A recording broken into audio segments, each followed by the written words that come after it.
أعوذ بالله السميع العليم من الشيطان الرجيم. بسم الله الرحمن الرحيم. السلام عليكم ورحمة الله وبركاته. الحمد لله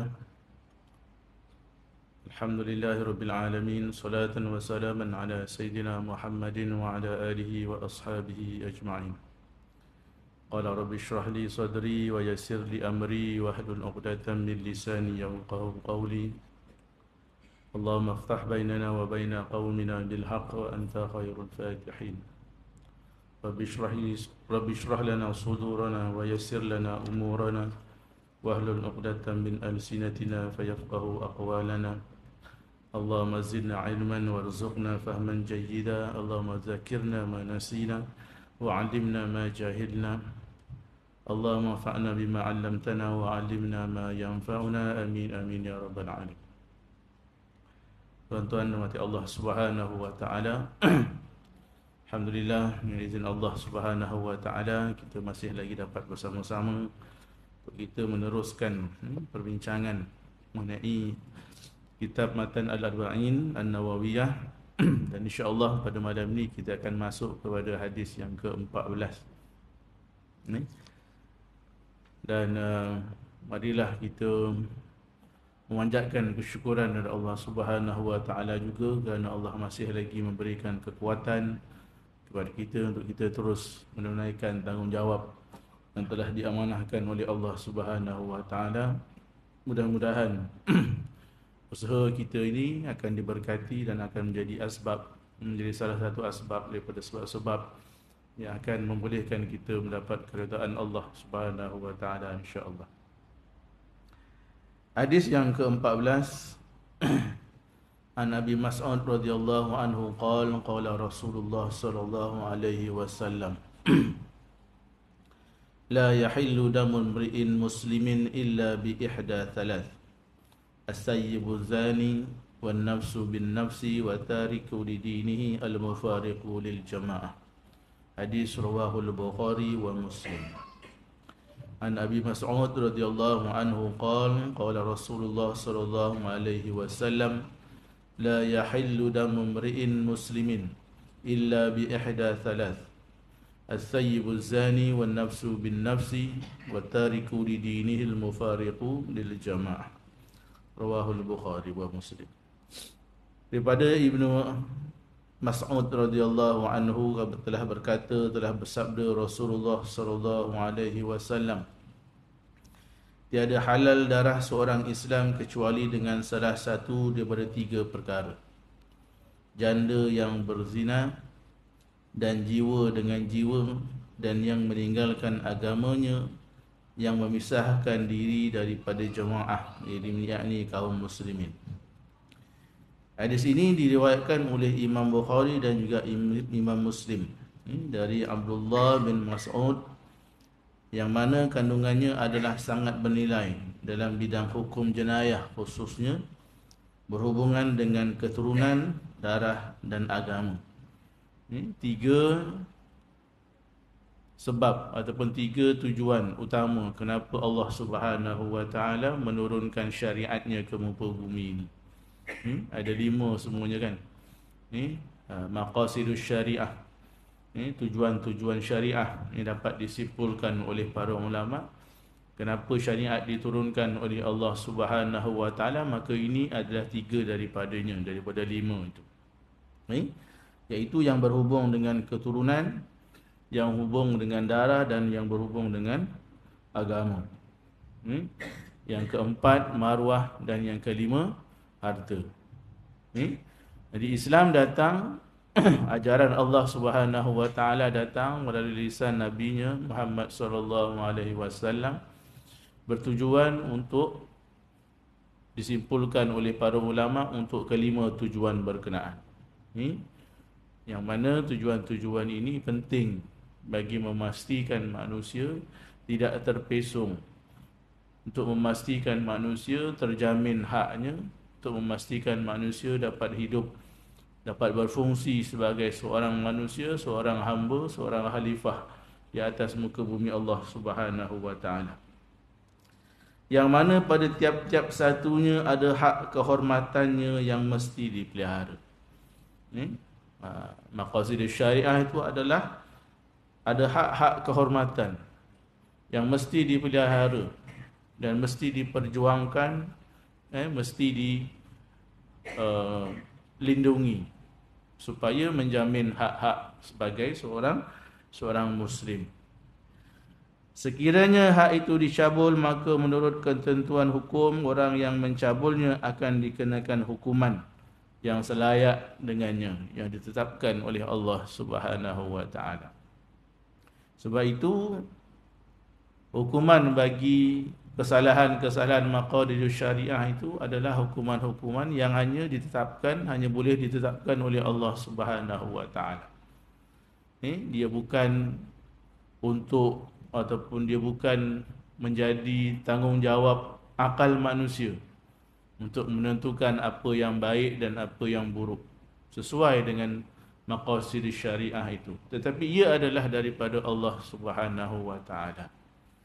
Sesuai sebagai kita sebagai hamba-Nya dan Allah sebagai Tuhan kita yang memiliki kita, maka selayaknya Allah Subhanahu wa taala yang amat tahu, yang maha tahu apa yang terbaik untuk hamba-Nya. Dan bukan tugas manusia untuk memikirkan, untuk menentukan apa yang baik dan apa yang buruk. Kerana al-haqqu min rabbik, kata Allah Subhanahu wa taala. Yang hak itu adalah yang datang daripada Tuhan kamu.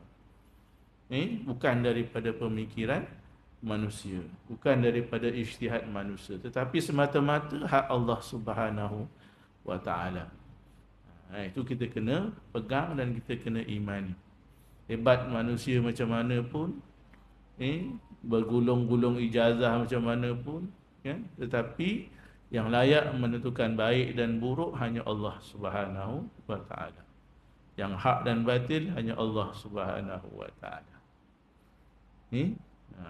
Tu manusia tu kena sedar, kita kena sedar tentang perkara berkenaan.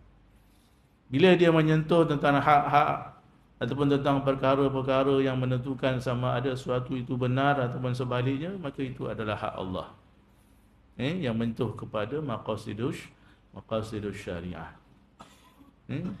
Kenapa orang perempuan tak boleh jadi imam? Itu hak Allah nak tentukan yang imam itu adalah lelaki kalau ada makmumnya lelaki. Kenapa yang boleh melafazkan talak tu hanya lelaki bukan perempuan? Walaupun perempuan pun ada cara-cara yang telah diuntukkan oleh syariat untuk membatalkan ataupun memfasahkan perkahwinan. Itu hak lelaki. Dan itu tidak boleh dipertikaikan. Tak boleh nak dakwa-dakwi, itu amalan jahiliah, itu alaman orang Arab, dan sebagainya. Kerana jelas di dalam syariat sesuai dengan benda yang telah dikupas oleh para ulama kita dalam membicarakan perkara-perkara yang berkenaan. Perkara yang menghalalkan hukum bunuh. Yang pertama janda yang berzina dan hukumannya. Pada hadis tersebut Rasulullah SAW ada menerangkan ketiadaan halal darah seorang Islam. Sebaik saja seorang Muslim atau seorang manusia itu mengucap dua kalimah syahadah, maka darahnya dijamin oleh syariat, dijamin oleh Allah Subhanahu wa taala, bahawa darahnya tidak boleh ditumpahkan, bahawa dia tidak boleh dibunuh apabila dia telah mengucap dengan dua kalimah syahadah. Walaupun demikian, ada kesalahan-kesalahan yang menyebabkan nyawanya boleh diambil ataupun boleh ditarik oleh Allah Subhanahu wa taala. Hak keistimewaannya untuk dilindungi darahnya, dilindungi nyawanya itu boleh ditarik balik atas kesalahan kesilapan yang telah dilakukan. Iaitu ketiadaan harus ditumpahkan darahnya atau dibunuh dirinya kecuali dengan melakukan salah satu daripada tiga perkara yang tertentu menurut syarat-syarat yang ditentukan. Jadi kesalahan-kesalahan berkenaan itu disebutkan oleh Rasulullah SAW dalam hadis Ibnu Mas'ud itu. Walaupun Islam telah menjamin bahawa darahnya ataupun nyawanya terpelihara, tapi jika dia melakukan perkara-perkara berkenaan, maka darahnya menjadi halal. Tidak lagi terpelihara, tidak lagi boleh ataupun tidak lagi berhak untuk dia mendakwa bahawa dia tidak boleh dikenakan ataupun ditumpahkan darahnya. Pertama, janda yang berzina, seorang yang pernah berkahwin. As-sayyibu, seorang yang pernah berkahwin. Sama ada dia sedang berkahwin ataupun dia telah bercerai. Jadi sebaik sahaja dia telah berkahwin dan telah melakukan hubungan yang halal yang telah ditetapkan oleh Allah Subhanahu wa taala, maka dia melakukan lagi perbuatan zina, maka dia tergolong daripada kalangan as-sayyib itu. Orang yang telah pernah menikmati hubungan yang halal, yang diharuskan, yang dihalalkan oleh Allah Subhanahu wa taala. Jadi sebaik saja dia melakukan zina walaupun dia telah halal untuk melakukan perbuatan tersebut dengan pasangannya yang sah, maka dia tergolong daripada orang yang dihalalkan darahnya. Yang kedua, membunuh diri orang lain. Seorang yang membunuh orang yang lain, Muslim yang lain, dengan syarat-syarat tertentu, maka darahnya juga menjadi halal di sisi agama kita. Ini yang dinamakan sebagai qisas. Ini yang dinamakan sebagai qisas. As-sayyib az-zani itu tadi yang tergolong di dalam hudud.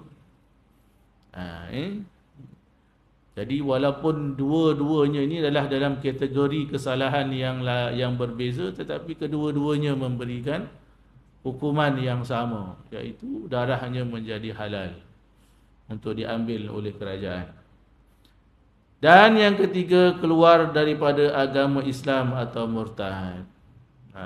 Hukum orang yang murtad dengan sengaja, dengan niat, tanpa paksaan dan sebagainya. Ini banyaklah syarat-syaratnya dan banyak juga peraturan ataupun rukun-rukun yang perlu dipatuhi. Walaupun demikian tidak mudah untuk menyabitkan kesalahan mereka ini yang mungkin menyebabkan darah mereka menjadi halal. Itu kena perbincangan lain tu, yang khusus tentang berkenaan.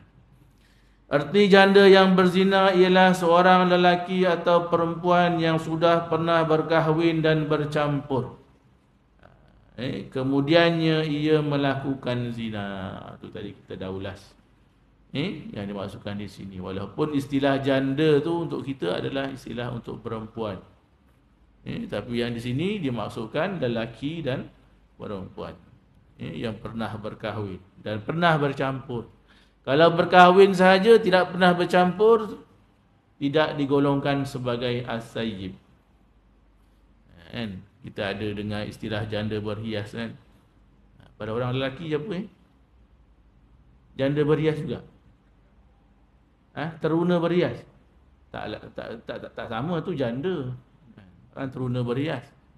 Ikutlah. Teruna handsome ke, teruna mecho ke, kan. Ataupun yang perasaan mecho kan, kena tahu kan.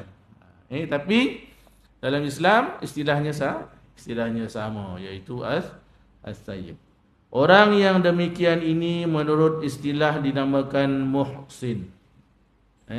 Orang yang demikian dinamakan, ada istilah lain yang dikenali sebagai muhsin, bukan muhsan. Dia ada beza tu, muhsin dengan muhsan.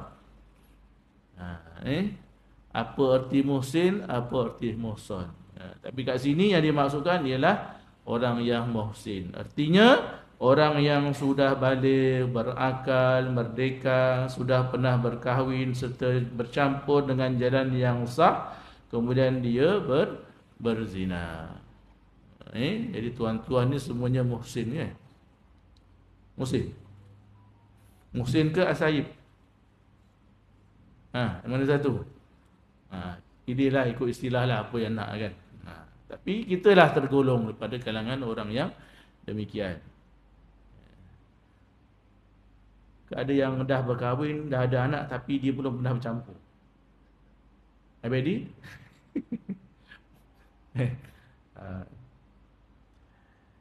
Hukuman terhadapnya ialah direjam dengan batu yang sederhana sampai mati. Hukumannya ialah direjam. Bukan dilastik. Rejam ni maksud rejam di sini dibaling batu. Bukan lastik, bukan tembak. Dah ustaz zaman moden ni takkan nak pakai baling-baling gitu ustaz. Kan. Kita pakai alat-alat merejam lah. Tak boleh, dia kena tengan rejam dengan tangan. Tak boleh pakai apa tu? Apa namanya tu? Yang orang Palestin buat tu lastik pakai ikat tu tak boleh juga. Dia kena dengan tangan. Sebab itu disyariatkan oleh Allah Subhanahu Wa Taala. Ataupun letak salu batu tu kan, golekkan batu daripada atas ni bawah tank, tak boleh juga, dia kena balik. Dan tuan-tuan jangan duk kata apa kejamnya lah kan. Tapi itu adalah cara bagaimana Allah Subhanahu Wa Taala nak menyampaikan betapa kejinya perbuatan berkenaan.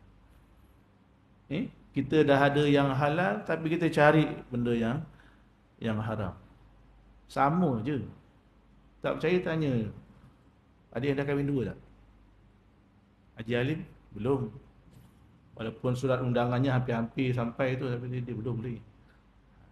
Sama je. Dalam satu kisah tu Rasulullah SAW pernah diceritakan oleh sahabat. Bagaimana ada salah seorang sahabat itu, dia tiba-tiba dia merasa ingin berkahwin dua. Saya tak ingat riwayat siapa. Maka dia pun menyuarakanlah hasratnya itu kepada Rasulullah SAW. Zaman tu kan mas kahwin murah lah Quran. Macam qul huwallahu cukup. Ya ke? Tak tahulah kan. Tapi adalah sahabat yang demikian. Tapi apa kata Nabi? Nabi tak kata kahwinlah. Dah. Nabi kata kau dah ada isteri kan? Dah. Balik dan bersamalah dengan isteri kamu. Sebab mana-mana perempuan pun sama. Sama je. Padam lampu, tutup mata, itu dah juga. Kan Nabi dia kan? Dia tak kira dah. Teringin dengan apa? Siapa yang sekarang ni yang hebat-hebat siapa? Katalah Amoy sebelah rumah kan, Amoy sebelah rumah. Balik jumpa bini, bayangkan bini tu Amoy. Contoh. Jangan aku panggil bini tu nama Amoy pula. Heran bini tu kan. Dia sama je. Tujuannya adalah untuk melampiaskan nafsu dengan cara yang halal dan dapat pahala. Bukannya dapat dosa, dapat pahala lagi. Sahabat pun pernah bertanya kepada Nabi, walaupun kami melampiaskan nafsu dengan isteri kami, maka itu dapat pahala. Ya, kata Nabi. Sahabat pun heran, macam mana? Kan, yalah, censored lah kan, nak cakap benda tu kan, censored. Kan, aib. Cakap pasal hubungan antara lelaki, perempuan dan sebagainya. Tapi Nabi jawab, jadi sahabat pun bertanya, walaupun mendatangi isteri itu dapat pahala juga? Ya, kata Nabi. Lalu sahabat pun bertanya lagi, kenapa pula? Kan perbuatan tu kan dia ialah perbuatan yang kata apa? Hanya memuaskan hawa nafsu kan. Inna nafsa la ammaratun bisu. Kata Allah. Lalu Nabi pun menjawab, bagaimana pendapat kamu jika seandainya seseorang itu melakukan perbuatan yang haram? Adakah baginya dosa?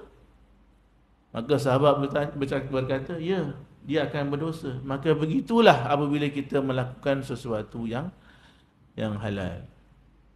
Maka dia juga akan mendatangkan pahala di sisi Allah Subhanahu Wa Taala. Sebab itu hukumannya sangat berat di sisi Allah. Orang yang berzina ini, yang ada isteri, yang halal untuk dicampuri dan sebagainya.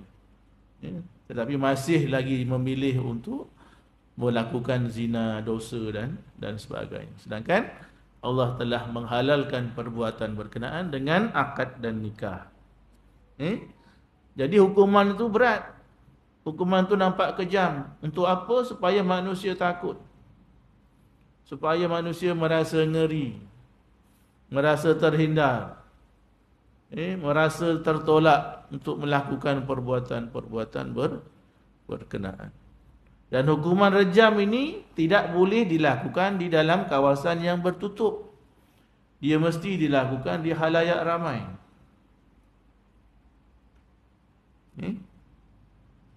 Di kawasan yang luas, maksudnya orang tak dihalang daripada menyaksikan perbuatan berkenaan. Bukan maksudnya tengah-tengah jalan bulatan Bandar Puteri tu. Adalah tempat khususnya dan sebagainya, kan. Contoh. Supaya apa? Supaya menerbitkan rasa gerun di hati manusia, di hati orang-orang yang beriman. Manakala orang yang tidak mencukupi syarat-syarat tersebut, seperti teruna dengan gadis, pemuda dengan pemuda yang belum pernah, dengan pemudi, salah baca pula. Pemuda dengan pemuda jadi LGBT. Pemuda dan pemudi yang belum pernah berkahwin yang melakukan zina, hukuman terhadapnya ialah dipukul 100 kali dan dibuang keluar negeri selama setahun. Itu hukuman bagi teruna ataupun teruni. Teruna dan teruni, pemuda dan pemudi yang walaupun melakukan perbuatan berkenaan dah 185 kali. Kali yang ke-185 baru kena tangkap, baru boleh disabitkan. Maka hukumannya adalah sebat 100 rotan dan dibuang daerah selama setahun. Kerana dia belum pernah menikmati dengan jalan yang halal. So masih dikira sebagai teruna dan teruni itu, pemuda dan pemudi. Janganlah kita berharap kerja jadi pemuda dan pemudi, tak ada dah season dah. Baik. Berdasarkan nas Al-Quran dan hadis seperti berikut. Qala Umar, Inna Allah Ta'ala anzala ala Muhammadin al-kitab, fakana fima anzala alaihi ayatul rajmi, faqara'naha wa wa'aynaha wa rajama Rasulullah sallallahu alaihi wasallam wa rajamna. Wa inni hashitu in tala zaman an yaqula qail ma najidur rajam fi kitabillahi ta'ala fayudilluna bitarki faridatin anzalaha Allah ta'ala. Farrajmu haqqun ala man zana minar rijal wan nisa' idza kana muhsinan, idza qamatil bayyinah aw kana hamlun aw i'tirafun. Rawahu Syaikhan wa Abu Dawud wa Tirmizi wa Nasa'i. Ini kata-kata Sayyidina Umar Al-Khattab radhiyallahu anhu. Bukan sabda Nabi, tapi kata-kata Sayyidina Umar. Kerana aqwalus sahabah juga ada di antara ulama-ulama yang menjadikan dia sebagai salah satu dalil. Salah satu dalil dalam menentukan hukum. Bukan 4 sumber hukum yang dimuktamadkan ataupun disepakati oleh ulama. Yang disepakati ada 4 sahaja, tak termasuk aqwalus sahabah. Al-Quran, hadis, ijma' dan qiyas. Itu muafakat semua ulama. Ijma' ulama mengatakan itu adalah 4 sumber penentuan hukum. Tapi aqwalus sahabah, khususnya untuk Imam Malik, dia mengatakan bahawa aqwalus sahabah juga boleh dikatakan ataupun boleh diambil sebagai sumber hukum. Apatah lagi kata-kata sahabat yang muktabar macam Sayyidina Umar, Abu Bakar dan sebagainya, yang terkenal sebagai pembawa ataupun penyampai risalah Rasulullah sallallahu alaihi wasallam. Jadi boleh juga dijadikan sebagai sumber hukum. Apa katanya?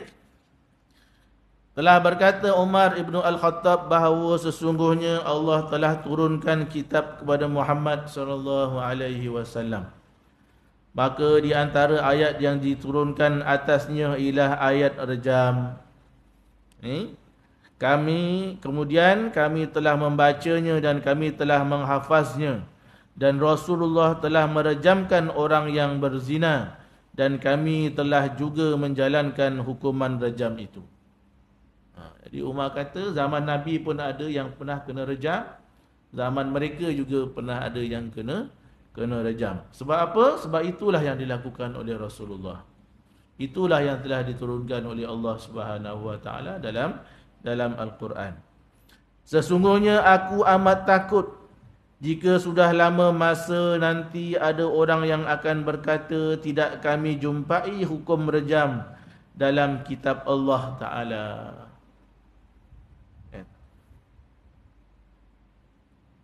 Macam pernah dengar je kan? Tak ada pun ayat kata tutup aurat.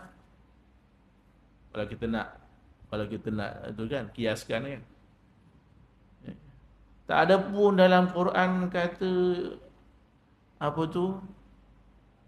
orang perempuan tak boleh jadi imam. Ini semua yang pernah ditakuti oleh Sayyidina Umar, oleh para sahabat, dan berlaku. Ternyata berlaku. Dan kita sedang hidup di dalam zaman berkenaan. Kan? Bila orang dah mengagung-agungkan akal fikiran, melebihi firman Allah Subhanahu wa taala, melebihi hadis Rasulullah sallallahu alaihi wasallam, maka akan timbul benda-benda ini. Nabi mana ada PhD? Aku ada PhD. Ada 5 PhD. Kan? Itu semua turun dekat zaman jahiliah tu, orang Arab dulu yang hanya ada unta dan sebagainya. Aku pakai Lambo. Contoh. Tapi memang dah berlaku perkara yang ditakuti oleh Sayyidina Umar. Dia menjadi fitnah. Fitnah khususnya kepada orang awam. Pada tuan-tuan dan puan-puan yang hadir kat masjid ni, saya tak bimbang. Kan? Orang yang memang percaya, beriman dengan sesungguhnya. Ni yang orang awam. Yang Jumaat pun 3 kali seminggu. 3 kali seminggu. 3 minggu sekali baru datang Jumaat. Sebab apa? Takut. Nabi kata kalau 3 kali Jumaat tinggal, nanti gugur syahadah.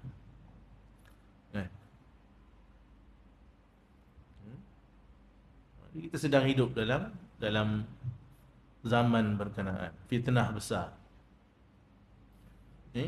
Apatah lagi sekarang ni dengan banyaknya maklumat, banyaknya hibahan. Yang kita risau tu anak-anak kita. Yang kita risau anak-anak kita, cucu-cucu kita. Kan, zuriat keturunan kita. Jadi masing-masing kan bertanggungjawab untuk menerangkan mana yang baik, mana yang buruk. Sebab tu kalau anak kita tanya apa-apa, kau tanyalah ustazah engkau dekat sekolah. Cannot be like that. Kita kena jawab setakat yang kita tahu. Kita kena jawab. Sebab tanggungjawab tu bukan hanya pada guru-guru sekolah, ustaz dan ustazah. Sebab dia adalah pengetahuan yang sepatutnya diketahui oleh semua orang Muslim, yang berkenaan dengan perkara-perkara asas di dalam agama. Kalau nak tanya teknikal tu, mungkin bolehlah tanya orang yang berkemahiran. Tanya saya pun saya tak tahu. Bab nikah kahwin yang teknikal pun, kita Alhamdulillah kita ada penceramah kita, walaupun sebulan sekali, adalah tempat kita nak rujuk juga. Tanya saya memang tak tahu. Kan, terminologi, syarat-syarat dan sebagainya. Syarat-syarat asas tu boleh lah. Kan? Jadi tanggungjawab tanggungjawab kita juga untuk maklumkan kepada anak dan zuriat kita. Sesungguhnya mana tadi? Lalu mereka jadi sesat dan meninggalkan satu fardu yang telah diturunkan oleh Allah Subhanahu wa taala. Dengan sebab itu Sayyidina Umar kata mereka sesat. Tidak melakukan hukuman rejam setelah terbukti cukup syarat dan sebagainya, ataupun kerana pengakuan ke, memang mengaku depan hakim, depan penguasa, saya telah berzina begini, saya seorang yang muhsin.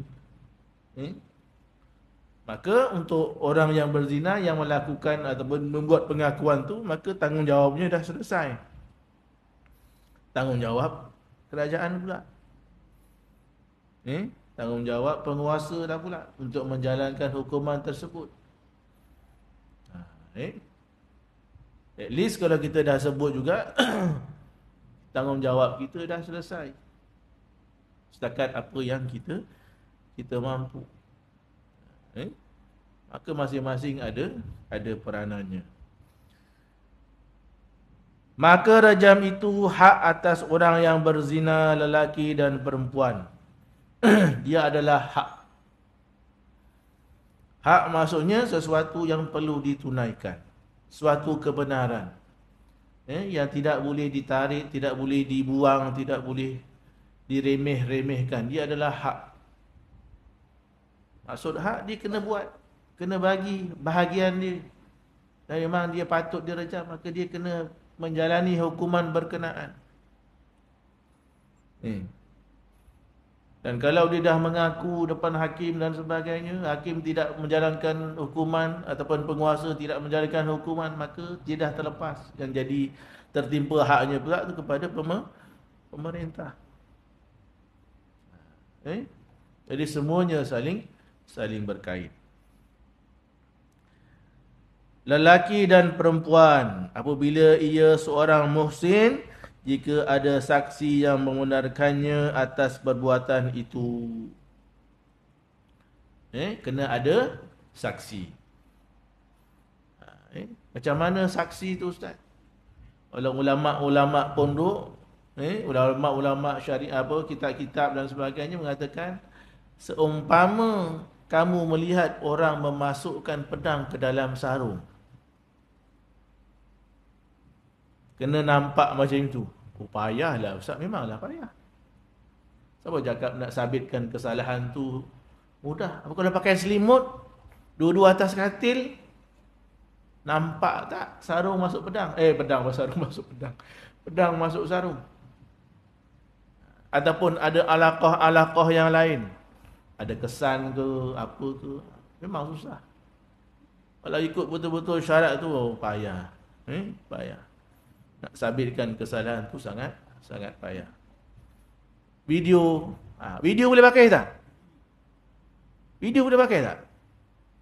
Kenapa pula tak tahu, kau yang sebut ni. Video pun orang dah buat AI yang sekarang ni kan. Sebiji lah nama muka tu. Sebaiklah muka kita tak popular kan, sebiji muka ustaz. Tak boleh, kena mata. Sampai itu syarat yang ulama-ulama kita dulu tetapkan. Walaupun dulu tak ada teknologi tu, mesti mata sendiri yang melihat. Dan saksi tu kena adil. Bukan saksi sembarang-sembarang kedai kopi, bukan saksi-saksi yang entah siapa-siapa, sembahyang Jumaat pun 3 minggu sekali. Tak boleh. Kena adil. Dan sebagainya. InsyaAllah. So kita azan dulu, nanti kita sambung sikit lagi insyaAllah. Kita sambung sikit. Habiskan muka surat tu insyaAllah. Jika seorang muslim, jika ada saksi yang membenarkannya atas perbuatan itu, atau bunting, atau tiba-tiba perempuan tu bunting, maka itu juga boleh menjadi alaqah ataupun qarinah kepada berlakunya perbuatan zina ataupun berlakunya perbuatan yang dikategorikan sebagai zina tadi itulah, bagi orang yang benar-benar berkahwin. Cuma masalahnya sekarang ni tanpa hubungan itu pun boleh bunting juga kan, melalui permanian berhadas, permanian berhadas ke permandian berhadas, injection in vitro ke apa ke kan, tanpa juga tapi boleh bunting. Tu jangan tanya saya hukum berzina ke tidak, tu kena tanya orang yang pakar. Tapi maksudnya kalau ada qarinah yang boleh menyabitkan kepada perbuatan zina, itu juga boleh diterima sebagai bukti bahawa perbuatan itu telah berlaku. Atau pengakuan sendiri, yang kita sebutlah tadi ni, yang mengaku depan qadi dan sebagainya, depan hakim, bahawa dia telah melakukan perbuatan berkenaan. Maka jika berlaku salah satu sebab yang boleh menyabitkan perbuatan zina itu, maka hak kepada orang yang berzina adalah untuk direjam, menerima hukuman mati melalui kaedah rejam. Adapun terhadap orang yang tidak muhsin yang melakukan zina, maka Allah menerangkan hukumannya dengan firman-Nya dalam surah An-Nur. Az-zaniyatu waz-zani fajlidu kulla wahidin minhuma mi'ata jaldah wa la ta'khudhukum bihima ra'fatun fi dinillahi in kuntum tu'minuna billahi wal yawmil akhir wal yashhad 'adzabahuma ta'ifatun minal mu'minin. Dan perempuan yang berzina dan orang lelaki yang berzina, maka hendaklah kamu pukul ke setiap daripada mereka itu mi'ata jaldah, selama sebanyak 100 kali rotan ataupun 100 kali pukulan. Wala ta'khuzukum bihima ra'fah, dan janganlah engkau merasa belas terhadap keduanya. Tak boleh merasa belas. Kesiannya, cak gigit kuku lagi. Viral lagi dalam Facebook, semua buat komen. Kejam, tak boleh. Allah dah kata, wala ta'khuz bihima ra'fatun, jangan mengambil kesian, simpati terhadap keduanya.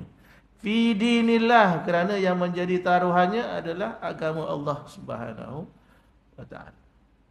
Orang yang beriman, maka ketika dia nak menegakkan agama Allah, maka terhadap kesalahan-kesalahan yang begini, maka dia tidak boleh mengambil rasa kasihan, belas dan sebagainya. Sebab Allah dah nyatakan dengan jelas. Cumanya kita tega tak tega je lah tengok kan. Macam video Arab Saudi pancung orang tu kan. Saya sampai sekarang saya tak tertega nak tengok kan. Nanti tak boleh nak sembelih lembu korban kan. Terbayang. Apa dia? Ada lagi? Cuma bila dia buat tu, dia taklah mesej saya, Ustaz kita nak buat hukuman. Live ada live. Setakat yang saya tahu ada live. Itu ketanya orang yang belajar kat sana lah. Ustaz Bashar pun dia tahu lah kot. Dia pernah tengok dan sebagainya.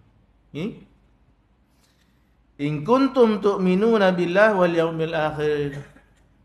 Seandainya kamu beriman dengan Allah dan beriman dengan hari akhirat. Kalau kamu benar-benar beriman, maka jangan ambil kasihan. Jangan orang kata simpati dan sebagainya. Ini dalam menegakkan agama Allah Subhanahu wa ta'ala. Wal yashhad 'adzabahuma ta'ifatun minal mu'minin, dan hendaklah menyaksikan perbuatan berkenaan, hukuman berkenaan, sebahagian daripada orang yang beriman.